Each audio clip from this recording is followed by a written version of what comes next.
ගුණේ මාම අත් දෙක පිරිමදිමින් හා ඕම වටවයල්ලා අද හඳත් නෑ කරුවලත් එක්ක මේ හුළඟ හමනකොට නිකම් යඟ හිරිවැටිලා යනව නේද බලව් බය වෙන්න එපා මේ ගුණේ මාම උඹලට අද කියන්න යන්නේ නිකන් කතාවක් නෙවෙයි මේක ඇත්තටම සිද්ධ වෙච්ච දෙයක් උඹලා දන්නවනේ අර පල්ලෙහා වෙලා ඉන්නේ තියෙන පරණ අම්බලම අන්න එතන තමයි මේ වැඩේ සිද්ධ වුනේ කතාව පටන් ගන්නෙ මීට අවුරුදු 50කට විතර කලින් ඒ කාලේ ඔය වෙලා ඉන්නේ හිටියා සොමපාල කියලා හාදේ මූ මහා කම්මැලි යකා හැබැයි මූට ඕන උනේ එක රයින් කෝටිපතියෙක් වෙන්න දවස් 30ෙම කලේ සීයාගේ පරණ යකදුරු පොත් කියවන එක දවසක් මූට හම්බුණා අමුතුම පුස්කොළ පොතක් ඒක නිකන් කරවුණ පාටයි කළු පාටයි ඒකේ දවටලා තිබ්බ නූලත් මිනිස් කොණ්ඩයක් වගේ සීතලයි සොමපාලයා ඒක අතට ගත්ත විතරයි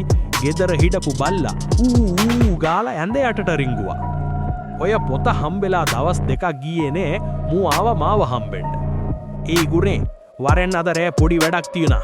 හැබැයි තෙල් නැති පන්දමක් කරන් වරේ. මම ඇහුවා තෙල් නැතුව පන්දම් පත්තු කරන්නේ කොහමද අයියේ කියලා. ඒකට ඕන තෙල් මම ගාව තියෙනවා. තොට ඕන ප්‍රශ්න අහන්නට එන්න විතරයි.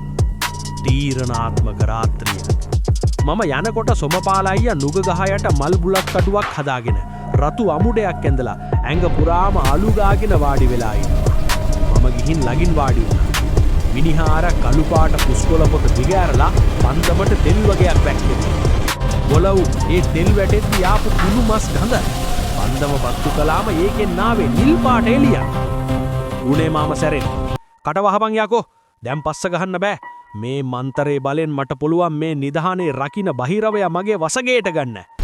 ගුණේ මාමා උගුරු යටින් මන්තරේ කියවයි. ඕම් රීම් ආත්ම බන්ධනං.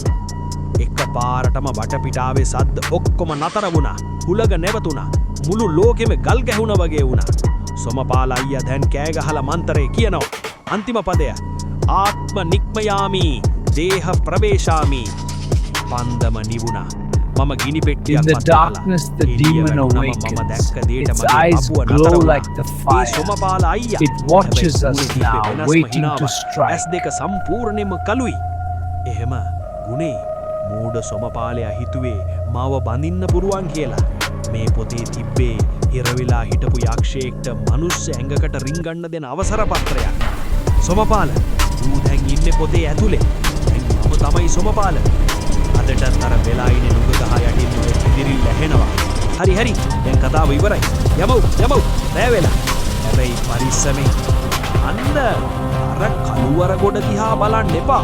සමහර විට සොමපාල බලාගෙන ඇති.